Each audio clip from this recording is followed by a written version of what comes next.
అందరికీ నమస్కారం. ఈరోజు వాకాడు మండలంలో మా సీనియర్ నాయకుల ఇళ్లలో చనిపోయిన వాళ్ళు ఉన్నారు కాబట్టి చనిపోయినప్పుడు పోలేకపోయినాను. ఇప్పుడు అందరిలో కూడా మా నాయకులు మదిరెడ్డి గారు, విజయశేఖర రెడ్డి గారు అన్ని ఇళ్ళపై పరామర్శిద్దామని చెప్తే వెళ్ళకి అట్లాగే పనులుగా అధికారులందరూ కూడా రమ్మన్నాం. ఆల్రెడీ గూడూరు నియోజకవర్గంలో ఎన్ఆర్ఈఎస్ కింద 10 కోట్ల రూపాయలు శాంక్షన్ అయింది. దానికి సంబంధించిన ప్రపోజల్స్ అన్నీ కూడా ఈరోజు ఇవ్వమని చెప్తున్నాం. అలాగే మినీ గోకులాలు అవి కూడా ఎస్పెషల్లీ వాకాడు మండలంలో 30 శాంక్షన్ 30 చేస్తారు. మళ్ళీ నెక్స్ట్ ఫేజ్లో 20 చేస్తారు. మొత్తం మీద మినీ గోపురాలు నియోజకవర్గం మొత్తం మీద దాదాపు 300 మినీ గోపురాలు శాంక్షన్ అయినాయి. దానికి కూడా అప్లై చేయమని చెప్పి నేను కార్యకర్తలు తెలియజేస్తున్నాను. ఎవడో తెలియదు అందరూ కూడా ఏదన్నా ఉంటే పేదవాడు మీరు నాయకుల దగ్గరికి పోలేకపోతే దయచేసి నన్ను సంప్రదించండి, అవకాశాన్ని వాడుకోండి. ఈరోజు మీరందరూ పేదవాళ్ళ సహాయంతోనే నేను ఎమ్మెల్యే అయినాను. గొప్పవాళ్ళు ఎవరు మనకు చేయలేదు. ఇక్కడ మన చేసినంత పేదవాళ్ళు కాబట్టి పేదవాళ్ళ విషయంలో ఎక్కడ కూడా రాజీ సమస్య లేదని చెప్పి నేను తెలియజేస్తున్నాను. ఇట్లాగే ఇటీవల ఏదో మాటలు ఏదో చల్లవద్దు అంబేద్కర్ గారు గుర్తించారు. అంబేద్కర్ గుర్తించిన తర్వాత ఆయనకి పాలాభిషేకం చేస్తా కూడా ఇప్పుడు దాకా ఎస్సీలు 4 ఏళ్ళు దొరికింది మీరు, ఏం కాదు. ఈ వాకాడు మండలంలో ఎస్సీలని ఎస్టీలని బీసీని అనదొరికింది మీరు ఒక పెద్ద మనుషులాగా మీరు మాట్లాడడం అనేది మంచి పద్ధతి కాదు. అసలు ముందు మిమ్మల్ని ఎందుకు ప్రజలు తిరస్కరించాలో ఒకసారి అర్థం చేసుకోమని చెప్పి తెలియజేస్తున్నాను. మీరు కూడా పోటీ చేశారు కదా, ఎందుకు మిమ్మల్ని ప్రజలు తిరస్కరించారు? మీరు అంత నిరామూలు అయితే, అంత పని చేసేవాళ్ళు అయితే, మీరు అంత ఎస్సీల పైన ప్రేమ ఉంటే ఈరోజు మీ మండలంలో వాకాడు మండలంలో 7,000 9,000 మైనస్గా ఉన్న తెలుగుదేశం పార్టీ ఈరోజు 500 మైనస్ వచ్చిందంటే మీరు ఏమాత్రం ఎస్సీ ఎస్టీ బీసీల పైన ప్రేమ చూపిస్తున్నా అర్థమవుతుందని చెప్పి నేను తెలియజేస్తున్నా. నేను చెప్పేది అంటే ఊరికే ఉపరూప మాటలొద్దు. ఆ ఎమ్మెల్యే లాగా ఉండాలి, ఈ ఎమ్మెల్యే లేకుండా ఏ ఎమ్మెల్యే స్టే ఆ ఎమ్మెల్యే. ఎల్లకాలం మీ ఇళ్ళకాడ మీ ట్రాక్టర్ స్టాండ్లో కూర్చొని చేయమంటే సునీల్ కుమార్ చేయడు. అర్థమైందా? నేను ప్రజలు ఎందుకైనా మీరు చేస్తే నేను గెలవలా, నా ప్రజలు పేదవాడు నా చేశాడు కాబట్టి మీరు చెప్తే నా అవసరం నాకులే.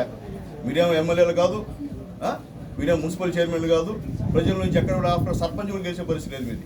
మీరు నాతో మాట్లాడడం, నా గురించి మాట్లాడడం అనేది మంచి పద్ధతి కాదని చెప్పి నేను తెలియజేస్తున్నా. ఏదైనా మంచిది ఉంటే చెప్పండి, స్వీకరిస్తా. అంటే కానీ నన్ను విమర్శించే పరిస్థితి మీకు లేదు. మీరు దేంట్లోనూ సరిపోరు. ఎందువల్లంటే మీ వల్ల ఇక్కడ నేను గెలవలేదు, మీరందరూ ఓడిపోవాలని పోరాటం చేశారు. అయినప్పటికీ నా పేదోళ్ళు, నా ఎస్సీ ఎస్టీ బీసీ మైనార్టీలు ధైర్యంగా చెప్తా, ఈరోజు వాళ్ళు చేశారు కాబట్టి నేను గెలిచా.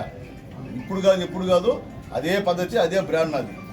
లేబర్ ఎమ్మెల్యేని నేను పోలీసులు గెలిపించిన ఎమ్మెల్యేని కాదు, మీరు డబ్బులు పెడితే గెలిచిన ఎమ్మెల్యేని కాదు. నేను నా లేబర్ వాళ్ళు గెలిపించారు, లేబర్తోనే ఉంటా, పేదవాళ్ళతోనే ఉంటా. ఎంత కష్టం వచ్చినా మొత్తం ఇవన్నీ మొత్తం బయటపెడతా.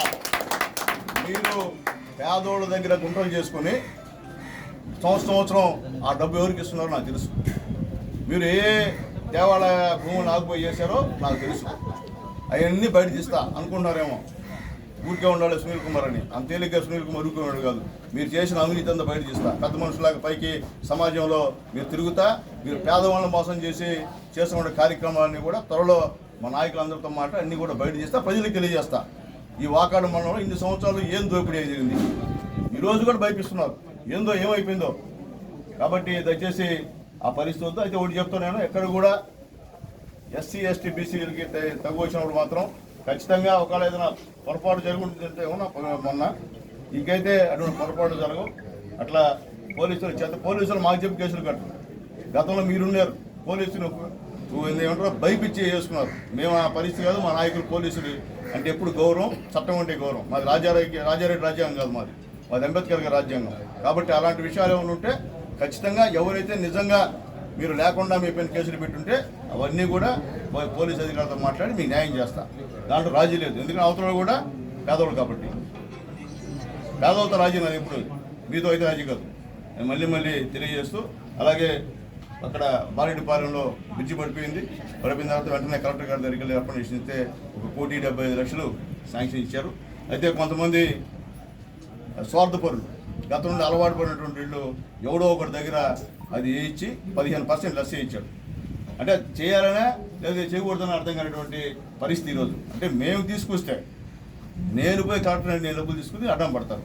అది మీకు చేసే అభివృద్ధి. కాబట్టి త్వరలో ఇక్కడ వాకాడులో ఇల్లు శాంక్షన్ చేస్తున్నాం. ఒక ఇంటి ఖరీదు 4 లక్షల రూపాయలు. కాబట్టి అందరికీ, పేదవాళ్ళందరికీ, పార్టీలతో నాకు సంబంధం లేదు. ఎందుకంటే నా -500, బట్ అందరూ నాకు ఆల్మోస్ట్ 90% ఓట్లేశారు ఇక్కడ. కాబట్టి అందరికి కూడా ఎవరైతే ఇల్లు లేవో వాళ్ళందరినీ కూడా మాట్లాడి మా నాయకులతో చర్చించి ఖచ్చితంగా ఇల్లు అయితే శాంక్షన్ ఇస్తామని చెప్పి తెలియజేస్తున్నాం. అలాగే త్వరలో కూడా కొత్త రేషన్ కార్డ్స్ కూడా జారీ అయ్యేటువంటి కార్యక్రమం ఉంది. అది కూడా కొత్త రేషన్ కార్డు జారీ చేస్తాం. అలాగే ముఖ్యంగా ఈ నియోజకవర్గం ప్రజలందరూ కూడా నమస్కరిస్తున్నా. రేపు 15వ తేదీ నుంచి ఒక 40 రోజుల పాటు మీ గ్రామ సభలు జరుగుతాయి. ఎవరైతే వైఎస్ఆర్సీపీ గవర్నమెంట్లో అన్యాయంగా పేదల భూములు ఆకుపోయి చేశారో మీరు దయచేసి రిప్రజెంటేషన్ ఇవ్వండి, భయపడద్దు. ఎందుకంటే నాకు తెలిసి కోట మండలం వాకాడులో భయంకర రాబందులు ఉన్నారు. అవన్నీ కూడా బయట రావాలి. పేదోడు భూమి పేదోడికి ఇస్తా. నేను మళ్ళీ చెప్తున్నా, పేదోళ్ళు భయపడద్దు. మీ భూమి మీకు ఇచ్చేటువంటి బాధ్యత నాది. మీరు అమ్మేసినా కానీ మీ భూమి నీకు ఇస్తా, తర్వాత మీ కర్మ. కాబట్టి ఆలోచించండి. ఎవరు అటువంటి ఉంటే దయచేసి మా నాయకులకి అర్జీలు ఇవ్వండి. అలాగే సబ్ కలెక్టర్ గారు, ఎంఆర్ వాళ్ళు అందరూ ఉంటారు, వాళ్ళకి అర్జీలు ఇవ్వండి. నేను కూడా కొన్ని గ్రామ సభలకి అటెండ్ అవుతాను. కాబట్టి దయచేసి ఈ అవకాశాన్ని మీరు ప్రజలందరూ కూడా ఉపయోగించుకోమని చెప్పి నేను రిక్వెస్ట్ చేస్తున్నా. ఈరోజు మోడీ గారు, ఇటు చంద్రబాబు నాయుడు గారు, ఇటు పవన్ కళ్యాణ్ గారు, లోకేష్ బాబు గారి నాయకత్వంలో ఈ రాష్ట్రం ప్రశాంతంగా బ్రహ్మాండంగా ఉంది. తప్పు చేసిన వాడిని మాత్రం ఎవరు వదలరు, అది గుర్తుపెట్టుకోండి. తప్పు చేస్తే శిక్ష